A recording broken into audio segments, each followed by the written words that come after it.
Money in the Bank 2024 from cooked to clinic. At least that's what I'm calling it. Anyway, Trish Stratus starts the show, and I think she announces she's coming back. I don't know. She was early. When I came at like 7 o'clock, I think the matches were already started, or they were singing like the anthem or something. So we started with the men's Money in the Bank ladder match, which was Chad Gable and Drew McIntyre, Jay, LA Knight, Andrade, and Carmelo Hayes. This match was actually pretty decent. It was your kind of run-of-the-mill Money in the Bank ladder match. There were a few spots that impressed me. You had the there were the two spots by Andrade and Carmelo. The one where they both did a springboard off the middle rope, I believe. They were throwing each other onto the ladder. I don't know who that was supposed to, like, who was doing what to who. And then they also did another spot where it was a sunset flip off of a ladder onto another ladder. That was pretty sick. You had a spot with Chad Gable where he did, he threw, I don't remember who it was, but he threw someone from the inside of the ring to the outside onto the ladder that was perched on between the announce table and the ring. That was pretty epic. What else we got? I think that's about all I can think of. Oh, yeah, there was that cool spot with Jay and LA Knight where they were both on the ladder hitting each other, and the crowd's like, yeet or yeah. That was a pretty cool moment. Goes to show how over both of them are. Then you have the ending, which was really great, where Drew McIntyre throws a ladder at Jey Uso while he's on top of the ladder, almost like it's a javelin. And then Jey Uso falls off. He gets hit with a Claymore, and then he gets thrown out of the ring, and then Drew McIntyre grabs it. The ending and the work in ring is fine. I really wish Drew McIntyre didn't win, though. I think they could have done so many more interesting things with the briefcase. Honestly, I think anyone else would have been more interesting. Literally anyone else.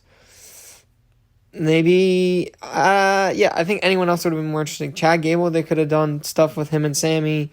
If they put Ludwig in the match, that would have been awesome, and they could have done something with him and Gunther. Andrade would have been cool. That would add layers to his character. Same with Carmelo. But they chose, like, Drew McIntyre. I think who's the guy who I think needs it the least.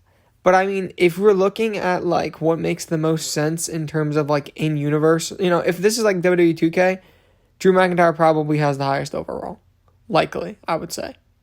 He probably has, like, a 91, 92. Maybe lowest I'd say is 90. And then maybe you can make an argument for Jey Uso having, like, the same or maybe slightly higher, whatever. But, yeah, I think Drew McIntyre, in universe power level probably should have won, but like really he didn't need the Money in the Bank. And I think honestly I'm gonna talk about it more later, but I'm gonna read exactly what I said, but I'm gonna talk about it more later. Then we had the Intercontinental Championship match between by the way, I forgot to say that my rating for that one, it was good, it was decent. The Money in the Bank, the IC title match between Bray, rest in peace, between Braun and Sami Zayn. It was very kind of run-of-the-mill. We had a lot of counters, like Sami had a lot of counters, and Braun had counters too. Everyone had counters. It was kind of back and forth, but honestly, I feel like it never really built. It didn't really feel like it built. It almost kind of felt like a Raw match. And it was only like one finisher. It really didn't feel like a PLE match, Not that it was bad. It was just like mediocre, It was just fine. And it also felt like, I think, a lot of counters. And it also felt like Braun was on the offensive most of the time. And then Sami just got like the lucky haluva kick in the end. I'm not saying he didn't get any offense in, but it felt like Braun was on top for the majority of the match. And then, he gets his haluva kick and that's it. Which, I mean, okay. It's mid. It's fine. Okay, then we have Damian and Seth, and I actually thought this match was really good, up until, it was a lot of back and forth. Like, it really didn't feel like anyone was on top. They were just destroying each other. I thought it was really great in ring. But then, middle of the match, there's a spot where, this is actually a really great spot. Damian tries to do do I forget what his move is called, the arrow, the one arrow, and then I think it's basically the same move, but Seth tries to do the Falcon's arrow, and Seth ends up hitting his. They do like a little reversal. Seth ends up hitting his, and then Damian doesn't kick out, but the ref says he does, which like. That's kind of crazy. Like, I don't know what happened there. I don't know if Damian couldn't hear the count or what was going on. Or maybe he was hurt or something. Like, I don't know what happened. But Damian didn't kick out, so, the ref just stopped. Well, actually, he counted. He hit the 3, but he said it was only 2. So, I don't know. I honestly missed that just because I was kind of, like, half paying attention because I just assumed he would kick out. But after that, Drew McIntyre goes and he cashes in. Makes it a triple threat. He gets some offense in. And then just as he's about to win, CM Punk comes in, hits him with the chair, chokes him with the cable, hits him with the title. Damian Priest hits him with the South of Heaven, and then that's it. And it's over. And I have a lot to say about this, but, instead of me, coming up with all of it on the spot, I'm just gonna read exactly what I said to my friend. Bro. I legit, here's what he said. Nah. I legit thought something very similar. There were so many options for the Money in the Bank and so many ways to make it interesting, and they chose the most boring route. Not only was it boring, but it makes Drew look like a dumbass. In kayfabe, why wouldn't he cash it in after the match? Also, wouldn't he know Punk could still possibly be around? That's a reference to him, injuring, I guess, beating him up and quote-unquote injuring him in kayfabe on SmackDown. I don't know if it was last week or 2 weeks ago or whatever. Also, the fact that he lost so easily. Bro got hit with the chair a few times, choked a bit, hit with the title, and then went out of heaven and he's done. Seth would have kicked out 100%. McIntyre might be buried. It just feels like they were too lazy to plan ahead for a good way to use the briefcase. Like they couldn't think of any way to use it in the future, so they had McIntyre cashing in tonight. Seems very myopic on Triple H's part. I get they want to build Punk and McIntyre, but damn, honestly, it devalues the whole idea of the Money in the Bank. And I really don't think it was necessary for the aforementioned reasons. McIntyre could have dealt with Punk and used it later, or even better, just give it to someone else. And, that's pretty much my thoughts on it. Like, it's kind of just a waste of a briefcase. Like, last year they had Damian hold on to it for a while. He held on to it until WrestleMania, which is 6 months or something, 7 months? And it felt like it was important. And now it's like, okay, we had the Money in the Bank for an hour, 2 hours? We had a Money in the Bank holder for 2 hours. It's not like I hate these cash-ins, but it's like, fine, cash in on the same night, but make it good, make it worthwhile. It was just trash. It made Drew McIntyre look like shit. It made the Money in the Bank look like shit. It doesn't really mean much. And, it could have been used way better. It was just terrible. In my opinion, the booking decision. The match itself was, like I said, I think it was really good up until the cash-in, and then the cash-in, just because I saw where it was going, it took me out of it. So, honestly, at this point, I was like, wow, this is the worst Triple H pay-per-view. I was like, Triple H was cooking, and now it's okay, he just fucking fumbled the bag on it. I really think he did bad. And then, you had John Cena announce his retirement. I think this was actually before the match I just mentioned, but that it's bittersweet, but at the same time it's really exciting because we have Cena coming back to be semi full time for a year. He said he's going to be there for 30 to 40 dates from January to December in 2025. That's what he said at the press conference, and that's sick. There's so many matches and things I want to see him do. The Rumble, Elimination Chamber, all that could be sick. I would love to see Cena do whatever. If it's a title, that's cool. If not, it's cool. It doesn't really matter what Cena does. Just the fact that he's there is going to be super awesome, and I know he's going to elevate the new talent, and he could definitely make some stars before he goes. And I'm also happy he's going out on his own terms. Not many people get to do that. I don't think he said he's never going to wrestle again. I don't think he should do that. I think, but I get why he wouldn't want to. He probably wants to get in really good shape, be really great wrestling for this last year, and then he just wants to go and do movies or whatever because he doesn't want to, destroy his body even more or destroy he doesn't want to get to the point where he's just, fumbling in every match like, some of the older guys like Jeff and Matt, like they're not doing as good. If you've seen a lot of they've been botching, I think, in AEW a lot. Yeah. So that was it. And then we had a fucking banger. Holy shit, this match is so fucking good. This might be the best Money in the Bank match I've ever seen in my life. Holy shit. The women's Money in the Bank, oh my fucking god. Holy shit. This was so good. You had Zoe, like this alone, this is like I don't know if this is a 5-star match period, but it's definitely a 5-star Money in the Bank match. Like for the Money in the Bank, this is a 5-star Money in the Bank. We had so much ladder usage. It was insane. It was amazing. So many things I'd never seen before. We had like Chelsea Green felt like she was the main character, and it makes sense. She's in Canada. They also said she had this fear of heights, like at the beginning of the match. So it was like, she starts the match and everyone leaves the ring and starts fighting and getting ladders, and she's just the only one in the ring, and she's just trying to jump to get the briefcase, even though obviously she's not going to do it. Then she gets a ladder from someone putting it in the ring, and then she steps like 2 rungs up, and then she gets down and tries to hit the briefcase off, like that's gonna work. So that was really fun from her. And then we just had a collection of just insane spots. There was actually a really scary spot where it looked like someone was on a ladder, and Zoe Stark did her little thing where she rolls over like the top rope, and then she lands on someone, but I think she hits her head on the ladder, so that was like a really nasty looking scary spot. Someone was on the ladder with that. We had Tiffany Stratton did an Alabama Slam to someone on the ladder. We had Naomi hit someone with her finisher while they were on the ladder. We had Naomi again. She was doing like this. She was on both ladders. She was doing the splits, and she was attacking people like while she was on the ladder. That was sick. I never seen anything like that. And they were like separated a bit.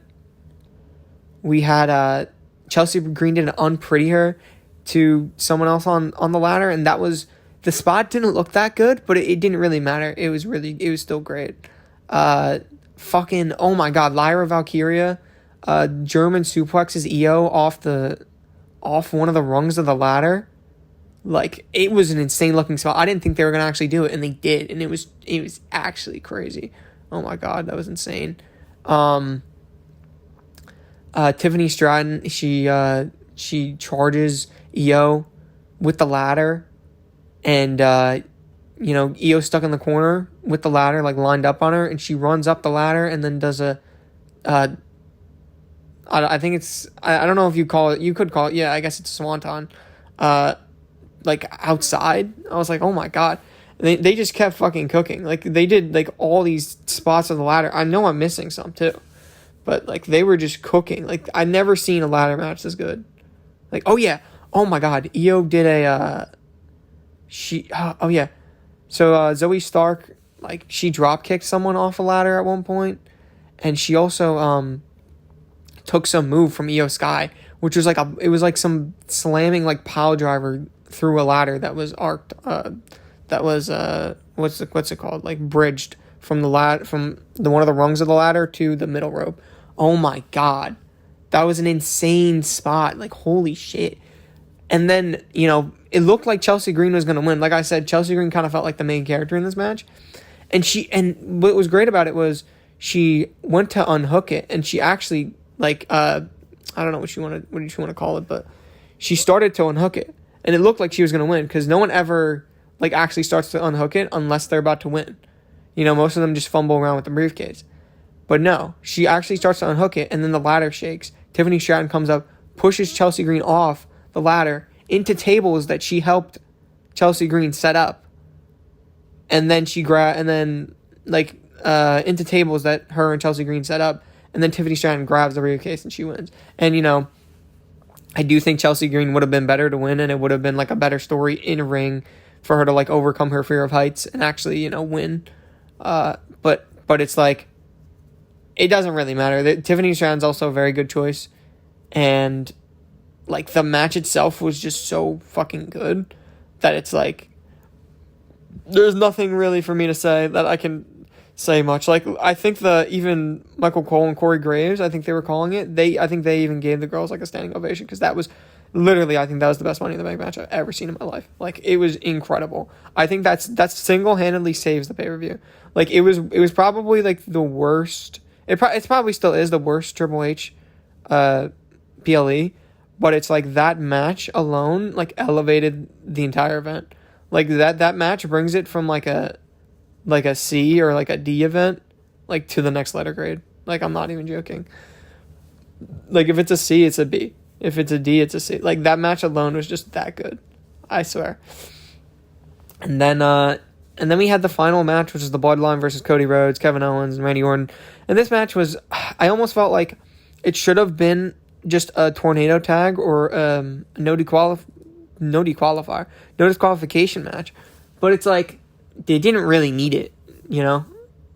Well, actually, yeah, it kind of didn't really need it, like, in the end, because the ref gets knocked out at some point, and at that point, it just devolves into hell. It's just everyone hitting each other with finishers, and it's just chaos, pandemonium. I think someone gets put through a table at one point. Oh, yeah, Kevin Owens, I think, puts someone through a table, or Solo or something. I think someone gets put through a table. Yeah, who was it? Jacob Fatu looked really strong in this match. He no-sold Randy Orton's DDT from the middle rope. He was like dragging people, tagging people in. He picked up the ref at the end. The match ended with Cody taking a Samoan spike, just one, and then Jacob Fatu picks up the ref, throws him in the ring. The ref counts and then ends it. So Jacob Fatu looked really strong. Solo looked super weak. He took like 15 finishers, but ultimately he did end up pinning Cody Rhodes, so he does look good. Kevin Owens had a really good promo. Well, I say promo, but it was really just real life shit. Like right before SmackDown, and you knew that going into this match. And you know, they made it look like he fought like hell. So that was cool from Kevin. And you know, I think that like this match, you kind of knew, like, it was very predictable. You kind of knew where it was going. But not bad by any means. I thought the actual in-ring work was pretty great. I liked you know, how they interacted with each other and everything. But you know, it wasn't like, it didn't blow your mind or anything. Nothing crazy happened, you know. And I definitely don't think it's enough to save what happened in the first three matches, which, like I said, the only match that I think was like I said, I don't think any of them were like genuinely bad, like match wise, like actual in ring. I just think the booking decisions were bad. So it's like, when you look at that overall, I think it's like the worst like booked PLE. But you know, we could see what happens in the next few weeks, a month, and it might not be a big deal. But under Triple H, like this is definitely the pay-per-view that had like the least amount of impact. So like, yeah, I think if you're looking at it on like a Triple H PLE scale, it's probably the worst one so far, like as of now. But if you're looking at it from like a general pay-per-view, like a general PLE, I would still say it's like a 6 out of 10. Like, it's definitely, I definitely enjoyed it. I didn't think it was like mid. Like I said, I don't know, actually, maybe a 5.5, because like I said, those three matches, man, like I said, Sammy versus Braun was fine, kind of mediocre, kind of like a Raw match. The Money in the Bank was also decent. It was fine. Like I said, they had some good spots, but I didn't like the winner. So, you know, and then, you know, Damian and Seth, I just thought that was just awful. Like, it was just very boring. It was a very boring, predictable way to do it. And then, you know, without the women's Money in the Bank, bro, this is probably like one of the worst PLEs I've ever seen in my life. I'm not even gonna lie. But then with the women's Money in the Bank, it's like nowhere close to the worst. Like, because that match just tore the house down. So I say for once, but honestly, it's kind of weird because like when you watch like Raw and SmackDown, I feel like the women don't really feel as important as the men, and it doesn't feel like they're as exciting as the men. But then you watch like the PLE matches with the women, and so many of the PLE matches are just bangers. Like the Women's Elimination Chamber, Women's Royal Rumble, the Women's what is it, like Charlotte and Rhea at WrestleMania, like, so many of the women's matches are just like dark horses, and they just tear the house down. And then it seems like on Raw and SmackDown, like, they're usually, like, I'm not saying they are always like worse than the men, but I would say they're not usually as good as the men. Generally, I feel like the men are generally way more interesting and have way better matches, but they also have way more opportunities to do so because they're way more prevalent. But yeah, so like I said, pretty much worse Triple H pay-per-view, but it got saved. It got saved by that clinic. Anyway, thank you.